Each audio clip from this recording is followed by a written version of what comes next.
오늘 단비가 내렸죠. 한 성도님이 그런 얘기 하시더라고요. 오늘 내리는 이 비가 이렇게 감사하게 느껴지기는 처음이라고. 그전에는 머리 젖어서 머리 망가질까봐 비 내리는 게 썩 반갑지 않았는데, 이번 비로 울진에 일어났던 산불이 213시간 만에 소멸되었다는 뉴스를 보면서 사람이 아무리 해도 안 되는군요. 하나님이 하셔야 되는군요. 라는 것을 다시 고백하게 됩니다. 오늘 예배드리는 우리의 심령에도 염려, 근심, 이런 잔불들이 주님께서 베푸시는 사랑과 은혜의 단비로 다 소멸되고 성령님이 주시는 은혜로 충만하시기를 간절히 축원합니다. 오늘은 제가 하루를 좀 일찍 시작을 했습니다. 아침 7시에 우리 교인 가정에 장례식이 있어서 발인 예배를 드렸어요. 그리고 이제 또 와서 조찬기도회, 아침 식사가 없는 조찬기도회예요. 조찬기도회 드리고 이렇게 예배를 드립니다. 근 한 달 동안 우리 배은하 집사님 가정을 위해서 기도했었어요. 남편이 하나님의 부름을 결국은 받았고 또 장례식이 진행되었습니다. 그래서 오늘 제가 천국에 대한 설교를 하게 되는데, 이 장례식과 함께 천국에 대해서 더 깊이 생각할 수 있는 기회가 되는 것 같습니다. 제가 10년 전부터 매년 정기적으로 반복해서 하는 설교가 있어요. 두 가지 주제를 가지고 하는데요. 하나는 천국에 대한 것, 또 하나는 영적 전쟁에 대한 설교입니다. 왜 제가 이렇게 반복해서 설교를 하느냐 하면은 너무 중요하기 때문에 그래요. 너무 중요한 내용인데 우리에게는 망각의 은혜가 있어서 이걸 시간이 지나면 잊어버리거든요. 그래서 제가 반복하는 거예요. 잊어버릴 수 있는 은혜도 참 귀중한 은혜입니다. 왜냐하면 우리가 고통이나 안 좋은 그런 기억들, 이런 것들을 계속 기억하고 있으면 얼마나 괴롭겠습니까? 그죠? 아기 낳았는데 아기 낳을 때의 그 고통이 고스란히 기억되면 또 아기 갖겠습니까? 근데 신기해요. 아기 낳은 엄마들이 몇 달 지나면 다 잊어버리고 또 아기 낳더라고요. 고통을 잊게 하시는 그 잊음의 은혜도 참 중요해요. 하지만 우리가 꽉 붙잡고 있어야 될 진리를 잃어버리면 안 되거든요. 그래서 제가 이 천국에 대한 설교는 1년에 한두 차례는 꼭 반복을 합니다. 오늘 이 시간에도 천국에 대한 설교, 제가 했던 설교를 처음 듣는 분도 계실 거예요. 우리 학생들, 또 새로 우리 교회 등록하신 분들, 못 들으신 분들이 계실 거예요. 이미 들으신 분들도 잘 기억이 안 나실 거예요. 오늘 이 천국에 대한 말씀을 들으면서 천국을 준비하는 귀한 마음을 새롭게 하시기를 바랍니다. 어떤 사람은 천국 내세에 못 믿겠다 하시는 분이 있습니다. 왜냐하면 이분들의 눈에는 보이는 것, 또 실험에서 입증할 수 있는 것만이 전부라고 생각하기 때문에 그렇죠. 우리 세상의 사상 가운데 유물론이라는 것이 있죠. 이 유물론은 만물의 근원은 물질이다 라고 이야기합니다. 영혼, 정신, 신념, 이에 따른 종교, 이런 것들은 중요한 게 아니야. 사람들이 만들어낸 허상이야 라고 이야기를 하죠. 그래서 이 유물론과 또 무신론이 합쳐져서 그 사상의 기초를 둔 공산주의 생겨났고요. 공산주의에서는 종교를 인정하지 않지요. 종교를 사람을 속이는 마약이라고 이야기를 합니다. 허상이라는 거요. 이 세상에 집중해야지 왜 엉뚱한 하나님 나라를 찾고 그래? 너희들 속는 거야. 그래서 종교를 탄압하고 기독교 교회를 없애죠. 북한이 그런 모습을 보이지 않습니까? 그리고 이들에게는 사람이나 동물이나 물질의 근본을 두고 있기 때문에 별 차이가 없다고 생각을 해요. 그런데 정말 사람과 동물이 같은 수준입니까? 먹고 자고 또 낳고 활동하고 하는 거 보면 사람과 동물이 거의 비슷한 것 같아요. 그런데 그 큰 차이가 있어요. 어떤 차이가 있습니까? 영적인 활동을 사람은 한다는 거예요. 사람은 영혼과 마음과 육신이 함께해서 조성되었다고 이야기를 하죠. 그것이 바로 영혼이 있다는 것이 동물과 다른 점입니다. 사람은 말이죠, 자연스럽게 신령한 것을 찾게 되어 있습니다. 그것 앞에서 구하기도 하고 그것 앞에서 예배를 드리기도 합니다. 왜 그럴까요? 하나님께서 우리 인간에게는 그 영적인 교류, 교통을 할 수 있는 장치를 우리에게 심어주셨기 때문에 그래요. 하나님이 동물과 사람을 달리 만드셨어요. 사람을 만들 때는 특별히 하나님의 형상대로 만들었다라고 성경에서 표현합니다.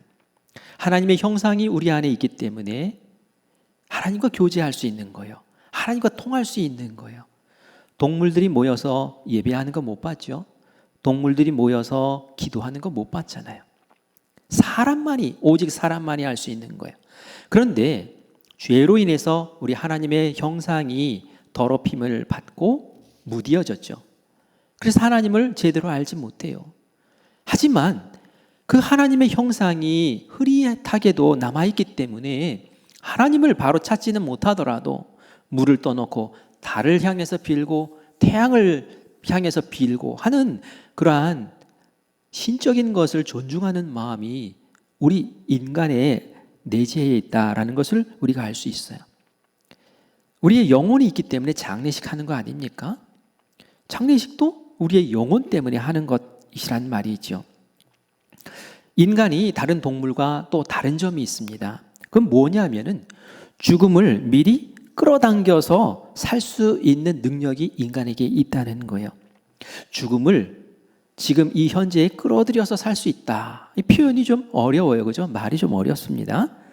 근데 한번 생각해 봅시다. 동물이 자기가 죽을 것을 미리 알고 준비하고 죽음을 맞는 것을 본 적이 있으십니까? 그렇지 않죠? 어느 날 갑자기 내가 키우던 동물이 죽음을 맞습니다. 동물은 담담하게 그 죽음을 맞이하죠. 그러나 사람은 다릅니다. 사람은 죽음을 의식합니다. 이번처럼 네 주위에 장례식이 일어나면 죽음을 더 깊이 생각해 보게 됩니다.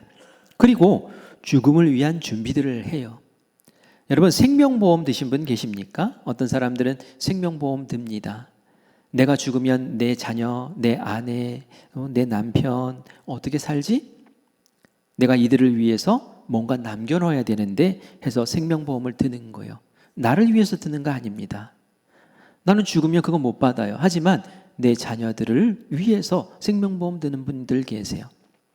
또 죽음의 자리를 준비하기 위해서 영정사진도 미리 찍어 놓습니다. 또 수의를 준비해 놓기도 하고 또 내가 묻힐 그 매장지를 미리 준비해 놓기도 하고요. 상조회사 연결해서 계약해서 또 월마다 얼마씩 붓기도 합니다. 이게 다 죽음을 생각하고 미리 현재의 그 시간을 위해서 준비하고 투자하는 행동들이죠. 이게 바로 동물과 다른 모습이라는 거예요. 그런데 말이죠, 사람들이 이렇게 준비하는 그 모든 것들은 한계가 있어요. 이 세상 것들 준비하다 끝난다는 거예요. 사실 더 중요하게 준비해야 될 것이 있는데 뭡니까? 우리가 이 세상에서 인생을 마치면 새로운 세상이 펼쳐질 텐데 그 새로운 세상을 준비하는 준비를 제대로 하고 있는가라는 겁니다. 우리가 이 땅 가운데에서 살면 얼마나 살겠습니까? 80년? 100년? 100년 살면 참 오래 사는 것 아닙니까? 그렇게 살고 죽으면 끝나는 게 아니라 영원히 사는 또 다른 세계가 열리는데 그것을 미리 준비할 수 있는 지혜가 우리 가운데 있기를 간절히 원합니다. 그것이 정말 중요한 거예요. 그것을 준비할 줄 아는 사람이 정말 지혜로운 사람이죠. 예수님은 이것이 얼마나 중요한지를 아셨기 때문에 예수님의 공생애를 시작하실 때에 첫 마디가 천국이었어요. 천국. 마태복음 4장 17절 말씀을 같이 읽겠습니다. 이때부터 예수께서 비로소 전파하여 가라사대 회개하라 천국이 가까웠느니라 하시더라. 아멘. 회개하라. 그래서 천국 갈 준비를 해라 라고 예수님께서 첫 설교, 첫 일가를 이렇게 천국이라고 외치셨던 겁니다. 이후에도 예수님은 수시로 기회가 되는 대로 천국에 대한 설교를 하셨어요. 그 비유의 말씀을 보면 이렇게 시작을 해요. 천국은 마치 이런 거다라고 비유를 들어서 말씀을 하세요. 천국을 설명하기가 얼마나 어렵습니까? 우리가 경험해보지 못하고 우리가 보지 못한 거니까 이 세상에서 빗대어 말할 수 있는 것들을 가지고 천국을 자꾸 설명해 주세요. 예수님의 비유를 보면 겨자씨 비유, 누룩의 비유, 보화가 감추인 밭의 비유, 포도원 비유, 열처녀 비유, 달란트 비유, 부자와 거지 나사로 비유, 더 많은 비유들이 있죠. 다 천국에 대해서 설명하는 비유들이에요. 예수님은 그렇게 천국을 소중하게 생각하셨고 우리가 꼭 알아야 될 그러한 진리요 가치로 우리에게 전하시기를 원하셨던 거죠. 너무나 중요합니다. 우리가 궁극적으로 가야 할 그곳이 천국이기 때문에 그렇습니다. 예수님은 천국을 다녀오신 분이잖아요. 천국에 사셨다 오신 분이잖아요. 그러니까 예수님 너무 천국에 대해서 잘 아시는 거예요. 그것이 얼마나 소중한지를 아시는 거예요. 그래서 우리에게 끊임없이 천국에 대한 말씀을 하셨던 거죠. 어떤 사람은 그런 얘기 할 수 있어요. 천국, 그거는 그때 가서 생각하면 되지. 지금 세상 살기도 바쁜데 뭘 죽어서 직면할 그런 일들을 지금 생각해. 지금부터 생각할 필요가 없어. 이렇게 생각을 하고 말을 합니다. 아닙니다. 지금 생각하지 않으면 큰일 나는 거예요. 바로 지금 우리가 천국을 준비해야 된다는 말이죠. 오늘 말씀을 여러분들이 들으면 아, 그렇구나. 천국은 죽은 다음에 생각하는 것이 아니라 살아있을 때 미리 준비해야 되는 거구나라는 것을 확실하게 알게 되실 거예요. 예수님이 천국에 대한 비유를 많이 말씀해 주셨는데 우리에게 천국에 대한 정보를 또 많이 주는 성경이 있습니다. 그것은 다른 것이 아니고 요한계시록이에요. 요한계시록이 어떻게 쓰였는지는 제가 몇 주 전에 말씀을 드렸어요. 로마 제국이 세계를 지배하고 정복한 나라들을 박해합니다. 그런데 기독교 신앙을 가지고 있던 사람들이 특별히 많은 박해를 받았어요. 왜냐하면 로마 황제를 숭배하지 않으니까 하나님 신앙 때문에 이들이 삐딱한 거예요. 그래서 교회를 박해합니다. 이때에 사도 요한, 예수님의 제자 사도 요한이 반모섬에 유배를 당하죠. 복음 전했다는 이유 때문에. 그런데 이 반모섬에 있는 사도 요한이 너무 괴로운 거예요. 왜냐하면 자기는 복음 전하다가 유배당해서 아직 생명이 붙어 있는데 지금 그렇지 않고 교회에서 신앙생활하다 잡혀가던 사람들은 한순간에 사자밥이 되고 한순간에 목이 잘리고 어떤 사람들은 나무에 묶여서 불이 붙여져 가지고 화형을 당하는데 그 불붙은 시체를 사람들이 횃불처럼 사용한단 말이에요. 그런 끔찍한 일들이 이 로마가 지배하던 세상 가운데 벌어진 거예요. 사도 요한이 얼마나 마음이 아팠겠어요. 그렇게 핍박받으면서 신앙을 버리는 건 아닌가. 그러다가 예수님을 모른다고 배교하는 것은 아닌가. 어떻게 하면 이들을 지킬 수 있습니까? 하나님 앞에 그렇게 기도했어요. 하나님이 이 사도 요한의 기도를 들으시고 사도 요한이 주일에 혼자서 동굴에서 예배드리는 그 시간에 예수님을 보내십니다. 예수님이 사도 요한 뒤에서 이름을 부르시죠. 깜짝 놀랐어요. 예수님이 오셨어요. 왜 보내셨을까요? 사도 요한을 하늘나라로 끌어올려서 앞으로 천국에서 펼쳐질 일들을 사도 요한에게 보이시고 그리고 그것을 일일이 기록해서 그 당시에 핍박받고 있던 교회에 너희들 신앙 지켜야 돼. 믿음 버리면 안 돼. 지금이 더 중요해. 왜? 천국이 준비되어 있는데 너희들 지금 신앙 버리면 천국을 못 가잖아. 앞으로 너희에게 펼쳐질 이 천국을 알고 너희들 믿음 지켜라 라는 마음으로 천국을 보여주신 줄 믿습니다. 이 사도 요한이 하나님께 이끌려서 하늘나라로 올라갔어요. 그리고 그곳에서 하늘나라를 쫙 천국을 봅니다. 그리고 그 천국이 어떻게 진행되어지는지 그 모든 일들도 확실하게 보고 기록하게 되지요. 요한계시록을 보면 하늘나라가 가만히 고정되어 있는 게 아니더라고요. 하나님의 계획에 따라서 처음에는 낙원으로 있다가 그리고 나서 예수님이 재림하시면 천년왕국으로 변화되었다가 그리고 천년이 지나면 새 하늘과 새 땅, 새 예루살렘으로 완성되어지는 과정을 요한계시록에서 쫙 보여주고 있어요. 이걸 우리가 통틀어서 그냥 천국이라고 얘기할 수 있는 거죠. 그런데 그 첫 단계가 바로 낙원이라는 거예요. 첫 단추를 잘 꿰야지 나머지 단추를 잘 깬다는 얘기가 있잖아요. 낙원에 우리가 들어가야 돼요. 낙원에 들어가서 천년왕국으로 또 옮기고 그리고 완성된 새 예루살렘까지 우리가 경주하기를 간절히 원합니다. 성경에 보면은 낙원이라는 이야기가 표현이 나오는데요. 예수님이 십자가에 달리셨을 때 낙원이란 단어가 나와요. 예수님이 십자가에 달리셨어요. 그런데 오른편과 왼편에 행악자들도 함께 달려 있었어요. 십자가에 달린 한 행악자가 예수님을 조롱하면서 빈정거리면서 이렇게 얘기합니다. 네가 정말 그리스도 맞아? 네가 정말 구원자 맞아? 그러면 너를 한번 구원해 봐. 왜 십자가에 매달려 있니? 그리고 올 때 한번 구원해 봐. 이건 구원해 주세요라는 그런 의미가 아니라 비아냥거리는 거예요. 조롱하는 거예요. 네가 뭘 한다고? 너 가짜잖아. 이렇게 조롱하는 거죠. 그런데 다른 편에 있는 십자가에 달린 사람이 그 사람을 막 꾸짖으면서 이야기를 합니다. 우리는 지은 죄가 있어서 거기에 합당한 지금 벌을 받고 있는 거야. 하지만 이분은 항상 옳은 말만 하셨고 옳은 일만 하셨다. 그러면서 그 입 닫아라 라고 주의를 주지요. 그러면서 얘기합니다. 예수님, 주님 나라에 들어가실 때에 저를 기억해 주세요 라고 이야기를 합니다. 이때 예수님이 뭐라고 말씀하셨을까요? 한 행악자의 빈정거림에는 아무 말씀도 안 하시고 침묵하셨던 예수님이 저를 기억해 주세요 라는 그 한마디 말에 입을 여십니다. 누가복음 23장 43절 말씀 같이 읽겠습니다.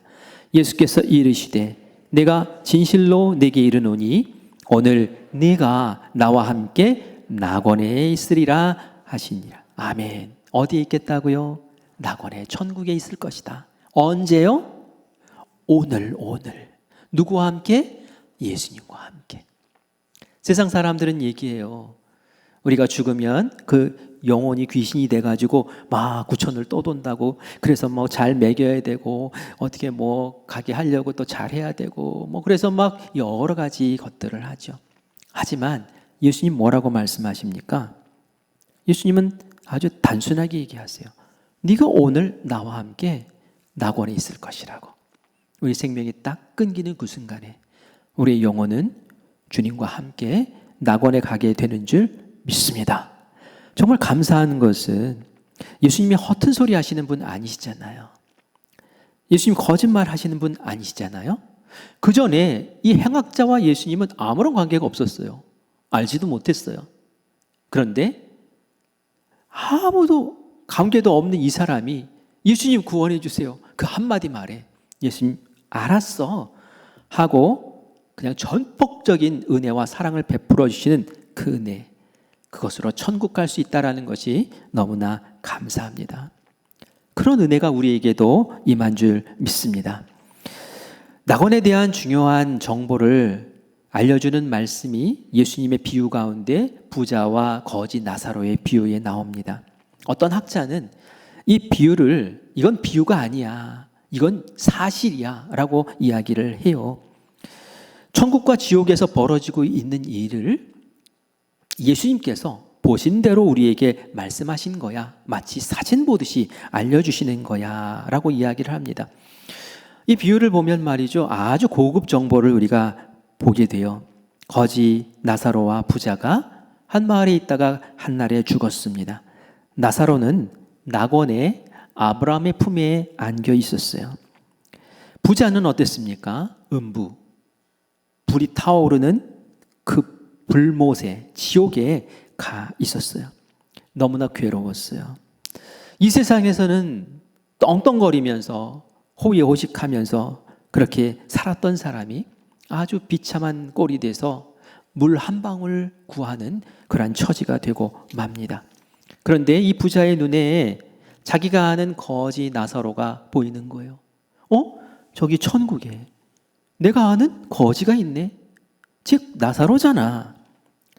그래서 너무 뜨겁고 괴롭고 목이 말라서 입이 바짝바짝 타올라서 아브라함에게 부탁을 합니다. 아브라함님, 당신의 품에 있는 저 나사로를 시켜서 저에게 보내셔서 그 손가락에 물 한 방울 찍어서 보내셔서 제 혀를 좀 적셔주세요. 그러면 제가 조금 살겠습니다. 저를 불쌍히 여겨주세요. 그런데 우리가 이 비유에서 아주 눈여겨봐야 할 아주 중요한 사실을 발견하게 돼요. 아브라함이 귀한 비밀을 알려줘요. 누가복음 16장 26절입니다. 우리 같이 보겠습니다. 그뿐 아니라 너희와 우리 사이에 큰 구렁텅이가 놓여 있어 여기서 너희에게 건너가고자 하되 갈 수 없고 거기서 우리에게 건너올 수도 없게 하였느니라. 아멘. 여기, 거기 이렇게 표현하고 있는데 여기는 어디입니까? 여기는 낙원이에요. 그죠? 거기는 어디입니까? 지옥이에요. 여기서 거기로 갈 수가 없다는 얘기를 합니다. 왜냐하면 큰 구렁텅이가 있어서 이것을 도저히 건널 수가 없다는 거예요. 왜요? 하나님이 그렇게 하신 거예요. 하나님이 한 번 천국, 한 번 지옥 결정되면 건널 수가 없다. 옮기는 게 불가능하다는 거예요. 그래서 천국, 지옥 가는 그 기준을 우리가 알고 잘 준비해야 된다라는 말씀입니다. 천국, 지옥 가는 것 언제 결정됩니까? 그 기준은 무엇입니까? 우리가 죽게 되면 심판을 받게 되고 판단을 받게 되죠. 이때에 낙원으로 가느냐, 천국으로 가느냐, 지옥으로 가느냐, 음부로 가느냐 하는 결정해 주신다는 거예요. 그러면 천국, 지옥 기준은 무엇입니까? 그 기준은 예수님을 믿느냐, 예수님을 아느냐, 예수님의 뜻대로 열심히 살았느냐가 기준이 됩니다. 천국은 하나님이 주인인 나라예요. 그렇죠? 그런데 마귀의 종노릇하는 사람이 천국 갈 수 있습니까? 마귀의 종노릇했던 사람은 마귀가 주인은 지옥 가야 되는 거죠. 너무나 명확한 이야기 아닙니까? 예수님의 보혈로, 예수님의 십자가 은혜로 우리가 의로움을 받고 하나님의 자녀로 임명받았을 때에 천국 갈 수 있는 자격이 생기는 줄 믿습니다. 그래서 예수님 말씀하세요. 요한복음 14장 6절 말씀입니다. 같이 읽습니다. 예수께서 이르시되 내가 곧 길이요 진리요 생명이니 나로 말미암지 않고는 아버지께로 올 자가 없느니라. 다른 것으로는 예수님 계신 그 천국에 갈 수 없다는 거예요. 무엇으로만 갈 수 있습니까? 오직 길 되시고 진리 되시고 생명 되신 예수님밖에 없다는 거예요. 그래서 우리가 예수님을 믿어야 되는 거예요. 예수님을 확실히 붙잡을 때에 예수님이 천국 가는 길이 되어주시는 줄 믿습니다. 요한복음 5장 24절 말씀도 같이 읽습니다. 내가 진실로 진실로 너희에게 이르노니 내 말을 듣고 또 나 보내신 이를 믿는 자는 영생을 얻었고 심판에 이르지 아니하나니 사망에서 생명으로 옮겼느니라. 아멘. 예수님을 믿을 때에 사망에서 생명으로, 지옥 갈 사람이 천국 갈 사람으로 바뀌어진다라는 이야기입니다. 예수님 그렇게 말씀하신 거예요. 어떤 사람은 아직 내가 천국이 있는지 모르겠으니 죽은 다음에 보고 있으면 그때 가서 믿으면 되지 이렇게 이야기를 합니다. 근데 이건 말도 안 되는 얘기예요. 왜냐하면 오늘 이 비유에 나오는 부자의 이야기를 보면 금방 확인할 수 있습니다. 부자가 죽고 깨어나 보니 불구덩이 속에 들어가 있어요. 나사로가 죽고 깨어나 보니 낙원에서 아브라함 품에 안겨 있는 거예요. 부자가 죽고 나서 천국과 지옥이 있네? 나 천국 가야지? 이런 결정할 수 있는 시간이 없다라는 거예요. 그런 기회를 주지 않는다는 거예요. 죽고 나서 확인하면 그때 이미 내가 갈 수 있는 자리가 이미 지정되어 있다라는 거예요. 중요한 것이 그래서 바로 지금 이 땅에 내 생명 붙어 있는 이때에 예수님을 믿고 그 믿음으로 사는 것이 중요하다는 말씀입니다. 언젠가 우리에게는 죽음이 찾아옵니다. 언젠가 예수님은 우리를 찾아오실 거예요. 예수님이 찾아오시든지 아니면 죽음이 찾아와서 내 생명이 예수님 오기 전에 죽음을 맞든지 이러나 저러나 우리에게 죽음이 찾아오는 것은 분명해요.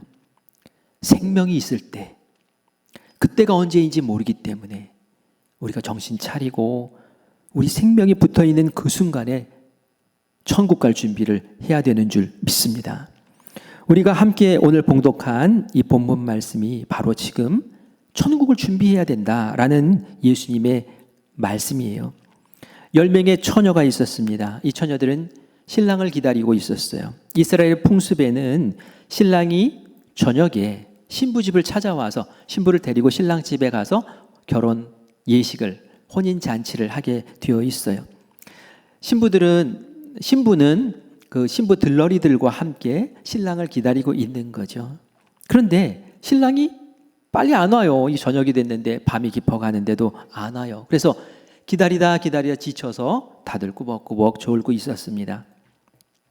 이 비유에서 신랑은 누구를 얘기할까요? 예수님을 얘기하는 거예요. 혼인날은 무슨 날일까요? 신랑이 오시는 날, 예수님이 우리를 찾아오시는 그날을 얘기하는 거예요. 그날은 재림의 날이고 그날은 이 세상을 심판하는 날이죠. 혼인잔치는 뭘까요? 그것은 천국을 얘기하는 거죠. 말씀을 보니까 신랑을 기다리던 10명의 처녀가 있었지만 혼인잔치, 그 천국에 들어간 사람은 절반밖에 안 됐어요. 5명은 못 들어갔어요. 어떻게 해서 5명은 들어가고 어떻게 해서 5명은 못 들어간 걸까요? 오늘 말씀을 보니까 5명은 기름을 미리 준비해 놨어요. 등에 기름을 넣고 불을 붙일 수 있는 기름을 미리 준비해 놨어요. 그런데 어리석은 5명은 기름을 준비하지 못해서 신랑 오셨네? 빨리 기름 가서 준비해야지 하고 가게에 가서 기름 사러 나갔다가 돌아와 보니 이미 천국 문이 닫혀버린 거예요. 무엇을 얘기합니까? 예수님 오신 다음에 천국 갈 준비하는 것은 이미 늦었다는 거예요. 내가 죽어서 예수님 앞에 섰을 때에 그때 천국 준비할 수 없다라는 얘기예요. 이 세상에 시간 주시고 기회 주셨을 때에 미리 예수님 믿고 예수님 믿는 삶으로 살아갈 때에 천국이 준비되는 거라는 얘기죠. 기름이라는 게 뭡니까? 준비했던 기름 뭡니까? 그게 예수님 믿고 성령의 충만한 삶을 살아가는 그 모습이 기름이라는 거예요. 지금 우리에게 예수님께서 믿음을 주셨어요. 예수님의 십자가 보혈로 우리를 구원해 주셨어요. 그리고 성령님께서 우리를 믿음의 길을 잘 걷게 하셨어요. 그것이 우리가 준비하는 기름인 줄 믿습니다. 그래서 13절에 보니까 그런즉 깨어있으라 너희는 그 날과 그때를 알지 못하느니라. 언제 우리에게 죽음이 찾아올지, 언제 예수님이 우리를 찾아올지 그 때를 알지 못하기 때문에 지금 살아있을 때 잘 깨어서 준비하라고 그렇게 말씀을 하고 계시죠. 거지 나사로와 부자의 비유에서 이 부자가 이 진리를 금방 깨달았어요. 아, 그렇구나. 살아있을 때 준비했어야 되는구나. 나에게는 이제 기회가 없구나.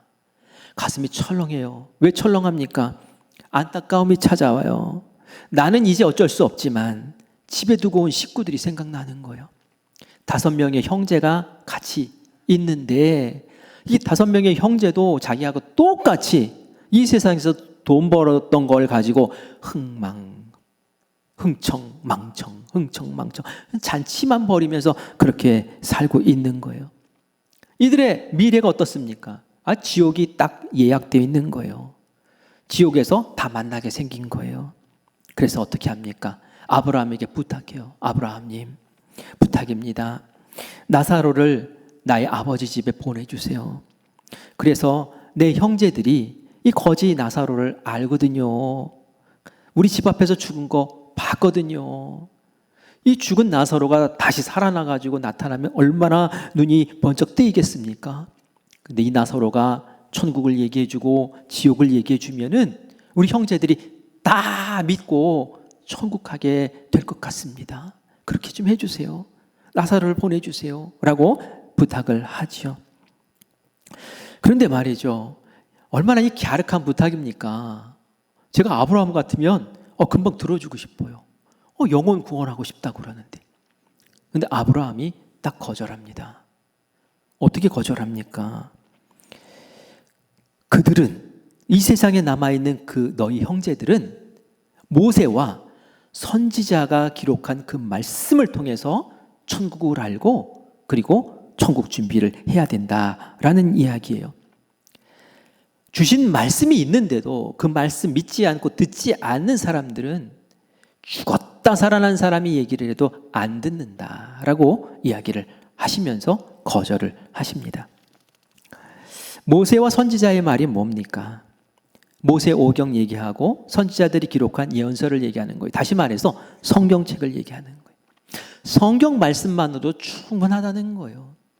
우리가 천국을 보지 못해도, 천국 갔다가 온 사람 만나지 못해도 우리 성경 말씀에 기록된 예수님의 그 다양한 비유, 요한계시록에 나와 있는 천국에 대한 그 소개를 우리가 믿음으로 받아들일 때에 우리에게 천국의 준비가 이루어지는 줄 믿습니다. 말씀이 그래서 중요한 겁니다. 우리가 사순절을 맞아서 복음서 우리 열심히 읽읍시다 라고 했죠. 말씀을 열심히 읽으면 그 안에서 예수님을 만날 수 있어요. 진리를 만날 수 있어요. 우리 인격과 우리의 삶을 변화시키는 그러한 놀라운 말씀 직면할 수 있어요. 그래서 우리 사순절에 열심히 말씀 읽고 또 1년 동안 우리가 성경 통독합시다 라고 하는데 여러분들 말씀 전력하시기를 간절히 축원합니다. 우리가 장례식이 배은하 집사님 가정에서 있었는데 배은하 집사님이 이 사실을 알았어요. 살아있을 때 예수님 믿어야지 천국 갈 수 있다는 거, 죽은 다음에 소용없다는 것을 이 배은하 집사님이 알고 있었어요. 그래서 저에게 몇 주 전에 카톡을 보냈는데 목사님 어떡해요? 목사님 어떡해요? 하면서 카톡을 보냈어요. 뭘 어떻게 해요? 무슨 심정으로 그걸 보냈을까요? 남편이 아직 예수님을 알지 못하는데 의식이 오락가락하는데 예수님을 만나야 되는데 예수님 안 만나고 죽으면 안 되는데 어떡해요?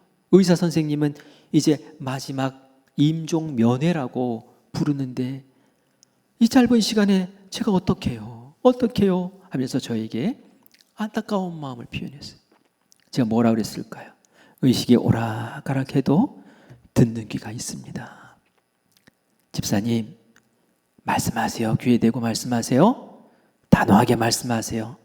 예수님이 사랑하신다고, 하나님이 사랑하신다고, 예수님이 버리지 않으셨다고, 예수님이 손 내밀 때 예수님 잡으시라고, 그렇게 말씀하시라고. 그런데 그때 돌아가지 않으셨어요. 아산병원으로 옮기셨어요. 그리고 만날 수 있는 기회를 또 주셨어요. 귀 옆에다가 찬송가를 들을 수 있게 핸드폰을 계속 틀어놨대요. 목사님, 이제 또 마지막 만남인 것 같아요. 어떻게 해요? 만나면 그 자리가 임종 예배의 자리가 될 것 같아요. 이런 말씀 읽으세요. 이 찬양 같이 하세요. 알려드렸더니 자녀들과 함께 아빠의 손 잡고 중환자실에서 말씀 읽고 말씀 전하고 찬송 부르고 기도하고, 그렇게 해서 사랑하는 아빠를, 사랑하는 남편을 하늘나라로 보내고 삼척으로 같이 왔어요. 한밤중에 저에게 문자가 왔어요. 목사님, 교회에서 장례식 드려주실 수 있나요? 당연히 드려야죠. 당연히 들어야죠. 제가 집사님의 그 수고와 그 안타까운 영혼을 향한 마음을 아는데, 그것 때문에 얼마나 애썼는데, 영혼 구원하려고 하나님께서 잠시라도 생명 더 연장시켜 주셨는데 어떻게 예배를 안 드립니까? 제가 그래서 주일에 발인 예배가 겹치는 줄 알면서도 흔쾌히 그렇게 하자고 하고 오늘 아침까지 예배를 드렸어요. 제가 지금 제 아내가 화장장에도 지금 같이 가고 납골당에도 같이 동행하고 있어요. 제 아내도 목사거든요.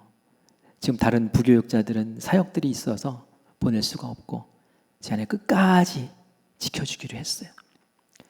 그 가정에, 그 가문에 처음으로 공식적인 자리에서 예수님의 이름을 부르면서 예배 드릴 수 있는 자리가 되었다고 너무 기뻐하시더라고요.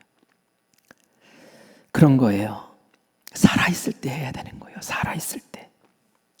요한계시록 6장을 보면 낙원에 있는 사람들의 피 맺힌 절규를 우리가 들을 수 있습니다. 낙원은 행복한 곳인데 왜 피 맺힌 절규가 낙원에서 흘러나오죠? 요한계시록 6장 10절 말씀을 보겠습니다. 같이 읽습니다. 큰 소리로 불러 가로되 거룩하고 참되신 대주제여, 땅에 거하는 자들을 심판하여 우리 피를 갚아주지 아니하시기를 어느 때까지 하시려나이까. 그곳에서 이미 순교당하고 예수님 믿다가 그 요한 때예요. 지금 사도 요한 때 96년 그 시절이에요. 그 시절에 핍박받고 죽은 사람들이 낙원에 지금 가득 지금 있는데 그들이 막 외치는 거예요. 예수님 언제 이 땅을 심판하실 겁니까? 그 땅에서 지금 우리 믿는 사람들을 괴롭히고 핍박하고 죽이는 사람들이 저렇게 많습니다. 예수님 빨리 가셔서 심판하셔서 저 사람들을 다 처리해 주시고 우리 믿는 사람 불러주셔야 되는 거 아닙니까? 하면서 막 호소하는 거예요. 맞죠. 이들도 그들에 의해서 목배임 당하고 사자밥돼가지고 그 자리에 왔는데 남겨진 자기 가족들, 믿는 사람들 똑같은 일 당할 거 생각하니까 너무 힘든 거예요. 왜 예수님이 빨리 안 가십니까? 하나님이 가지 말라고 하니까. 그때는 하나님만 아시니까, 하나님이 정하신 때에만 예수님 오실 수 있으니까 예수님 대기하고 계시는 거예요. 그런데 하나님이 이 땅에 빨리 예수님을 보내시지 않는 이유를 베드로후서 3장 9절에서 우리에게 알려주십니다. 한번 들어볼까요? 같이 읽어보겠습니다. 주의 약속은 어떤 이에 더디다고 생각하는 것 같이 더딘 것이 아니라 오직 너희를 대하여 오래 참으사 아무도 멸망치 않고 다 회개하기에 이르기를 원하시느니라. 아멘. 무슨 말입니까? 예수님께서, 하나님께서 참고 계신다는 거예요. 오래오래 참고 계신다는 거예요. 빨리 보내고 싶고 빨리 끝장내고 싶고 하나님도 그렇게 하고 싶지만 참고 계신다는 거예요. 왜요? 아직 구원받아야 될 사람들이 아직도 예수님의 눈에, 하나님의 눈에 너무 많이 들어오는 거예요. 여러분들도 지금 잠깐만 생각해도 구원받아야 될 나의 가까운 사람들의 이름이 생각나지 않습니까? 지금 예수님 오시면 어떻게 됩니까? 그분들 어떻게 하라고요? 그래서 하나님이 오래 참고 계시는 거예요. 생명 붙어 있을 동안 예수님 믿어라. 천국 준비해라. 이 땅에서의 삶이 전부가 아니야. 그들을 흔들어 깨우고 그들에게 복음을 전하고 그들이 예수님을 알게 해서 천국 자녀 삼아라. 내가 기회를 주는 거다 라고 지금 예수님께서, 하나님께서 그렇게 참고 계시는 줄 믿습니다. 그래서 천국 설교가 천국에 대해서 아는 것이 이렇게 소중하다는 거예요. 우리가 천국을 생각하지 않고 죽음을 생각하지 않고 그냥 세상 바쁜 대로 이 세상에서 복 받을 것만 생각하면서 살다 보면 천국 언제 준비합니까? 내가 구원해야 될 그 영혼들 언제 뜨겁게 기도하고 언제 그들을 위해서 부르짖습니까? 우리가 오늘 이 말씀을 듣고 다시 마음을 흔들어 깨우시기를 바랍니다. 먼저는 감사하기를 바라요. 하나님, 나같이 부족한 사람을 어떻게 그렇게 하나님의 은혜로 만나주십니까? 내가 예수님을 알게 돼서 이제는 천국 갈 준비가 되어 있습니다. 감사합니다. 하나님, 내가 성령 충만해서 이 믿음의 길 끝까지 걷겠습니다. 이제는 왔다리 갔다리 했는데 이제는 그 길만 바로 걷겠습니다. 이제는 제대로 믿어보겠습니다. 이제는 주님의 복음에 입술되겠습니다. 라고 각오하시고 감사함으로 세움받는 우리 모두가 되기를 간절히 축원합니다. 그리고 더불어 한 가지, 하나님, 나와 함께 천국 가야 될 사람이 있습니다. 그 사람이 나의 남편입니다. 그 사람이 나의 아내입니다. 그 사람이 우리의 부모님입니다. 나의 자녀입니다. 나의 사랑하는 친척, 친구, 나의 동지들입니다. 하나님, 이들을 구원해 주세요. 이들의 귀를 열어주세요. 이들을 흔들어 깨워주세요. 제가 하나님의 통로가 되기를 원합니다. 저를 사용하여 주세요. 라고 기도하면서 우리 올해에는 믿음의 아름다운 이름들이 주님 앞에 올려드려지는 귀한 역사가 일어나기를 간절히 축원합니다.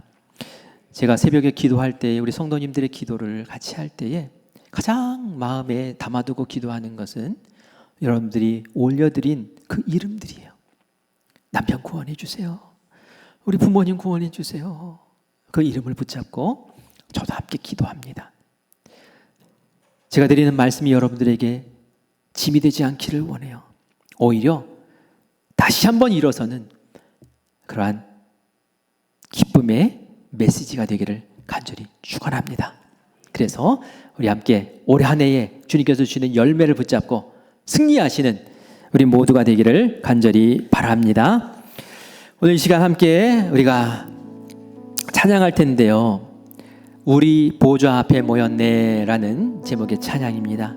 이 보좌가 예수님의 보좌거든요. 예수님의 보좌 앞에 우리가 다 나아가서는 날이 있을 거예요.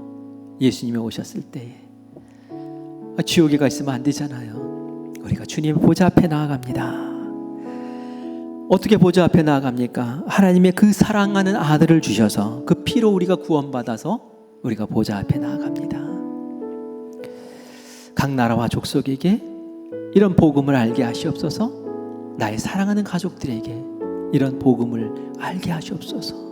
그 은혜가 강같이 흐르게 하여 주시옵소서. 우리 함께 기도하기를, 찬양하기를 원합니다. 우리 같이 찬양합시다.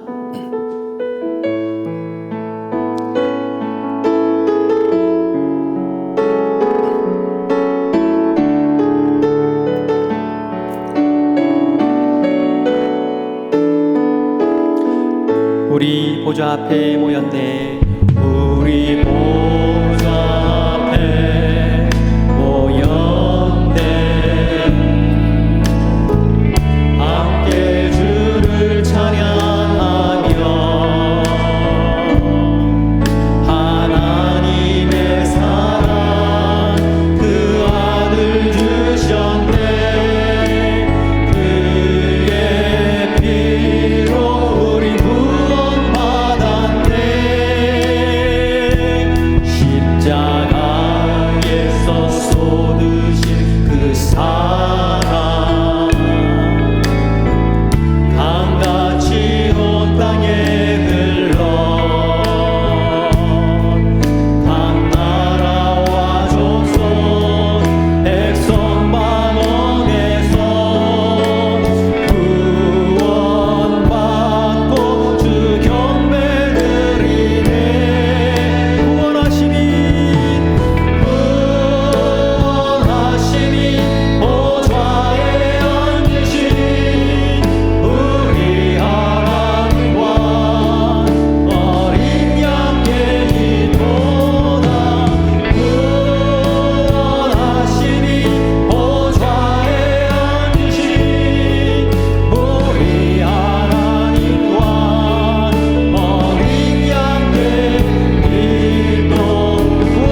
기도하기를 원합니다. 먼저는 하나님 앞에 감사합시다.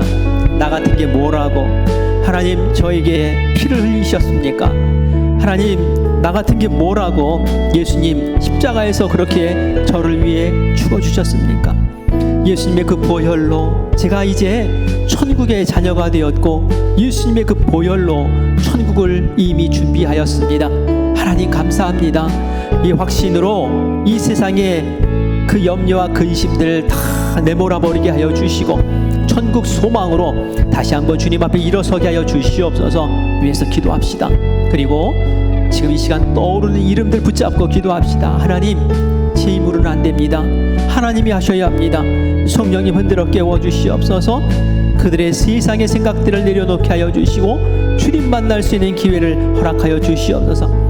내가 이전에 포기했던 마음이 있었다면 다시 새로운 마음으로 다시 붙잡습니다. 그 이름을 부르며 부르짖겠습니다. 그 이름을 부르며 새벽을 깨우겠습니다. 나의 말과 나의 행동을 감동 있는 모습으로 바꾸어 주시고 우리 가정에 나의 사랑하는 나의 삶의 터에 구원의 역사가 일어나게 하여 주시옵소서. 저를 사용하여 주시옵소서. 우리 함께 기도하겠습니다. 주님 부르고 함께 기도합니다. 주여 아버지 하나님 은혜를 감사합니다. 오늘도 주님께서 은혜의 말씀을 여시고 진리의 말씀으로 우리를 만나주시니 너무나 감사합니다. 우리 사랑하는 영혼들을 주님께서 붙잡아 주시고 보좌 앞에 모두 나가서는 귀한 백성 되게 하여 주시옵소서. 주님께서 우리에게 기회를 주셨습니다. 주님의 은혜 가운데 다시 한번 이렇게 수염반 우리가 되게 하여 주시옵소서. 주님께 주신 이 감격을 감사로 고백하게 하여 주시고 우리 모두 승리하는 귀한 승리의 길 걸을 수 있도록 주여 도우시기를 간절히 원합니다. 하나님 아버지 우리 믿음의 길 놓치지 않게 하여 주시고 흔들리지 않게 하여 주시옵소서. 소망 가운데 일으켜 세움받게 하여 주시고 그 은혜 진리 가운데 설 수 있는 우리가 되게 하여 주시옵소서. 아버지 하나님 우리 입술 가운데 떠오르는 아버지 귀한 이름들을 주님 앞에 올려드리오니 나의 남편을 주님께서 주시옵소서. 나의 사랑하는 아내를 주님께서 붙잡아 주시옵소서. 나의 사랑하는 부모님을 붙잡아 주시옵소서. 나의 사랑하는 자녀를 주님께서 붙잡아 주시옵소서. 나의 친척을 붙잡아 주시옵소서. 하나님 아버지 이들을 살려주시옵소서. 내가 하나님 아버지 더욱 마음을 쓰고 아버지 이들의 승리에 붙어있는 끝까지 열심으로 주님 앞에 기도하기를 원합니다. 이들에게 선한 말들로 선한 행실로 주님의 향기를 뜯어내기를 원합니다. 아버지 하나님 잡아주시고 주님께서 소송시키시고 주님께서 살리시는 귀한 이 역사가 우리 가운데 있게 하여 주시기를 간절히 원하오니 주님 이 한 해에 그런 놀라운 촉을 누리게 하여 주시옵소서. 감사드립니다. 살아계신 예수님의 이름으로 기도합니다. 아멘. 하나님 감사합니다. 언젠가 우리에게 죽음이 찾아오고 언젠가 주님이 우리에게 찾아오실 텐데 하나님 우리로 미리 준비하게 하셨으니 너무나 감사합니다. 주님께서 주신 이 구원의 은혜 천국의 복으로 아버지 이 세상의 그 어떤 것들도 우리를 미혹할 수 없는 것을 다시 한번 고백합니다. 흔들리지 않는 믿음 굳건한 믿음으로 다시 한번 주님 앞에 서게 하여 주시니 감사합니다.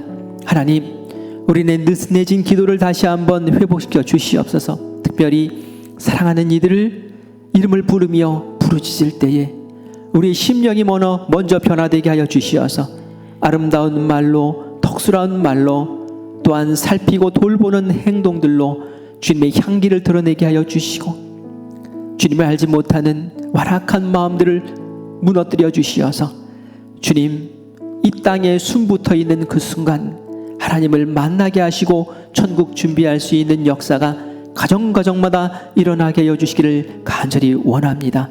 하나님 사랑합니다. 하나님 감사합니다. 오늘 이 천국의 소망 붙잡고 한 주간을 살기를 원하오니 주님 우리와 동행하여 주시고 이기게 하여 주시옵소서. 감사드리며 살아계신 예수님의 이름으로 간절히 기도합니다. 아멘.